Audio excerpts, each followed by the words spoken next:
daripada tak boleh nak jalan sakit lutut, terus boleh bangun, boleh solat berdiri apa benda semua apa benda.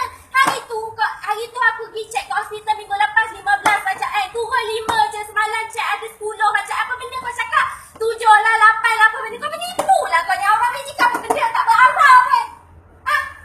Cara kau cakap macam hari ni makan esok tak baik, tapi tak ada benda pun. Hari tu bukan lain lagi kau mula-mula aku nak tanya medical apa benda. Bodoh lah kau ni. Hari tu cakap bukan main lagi, produk ni tadi. Semalam cek 10 je turun. Apa benda? Kalau setakat 5 je yang turun tu, aku pun boleh. Orang aku pergi berubat lah apa benda semua. Boleh je, tapi orang ni jika ni pagi turun 5 je. Cara kau cakap ke macam nak turun. Mak aku boleh berlari, lupa lagi bawa betel lah terus.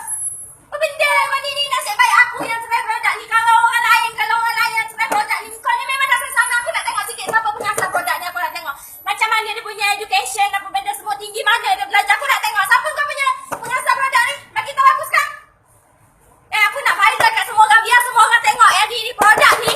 Produk Aura Medica, tak apa-apa nak medical sangat ni. Menipu. Tahu tak? Ni diorang dua ni lah yang tolong promote, tolong bagi tahu apa yang produk ni bagus sangat. Tapi cukup lah tu. Apa benda sakit hati lah kena macam ni menipu. Dah tu. Jom.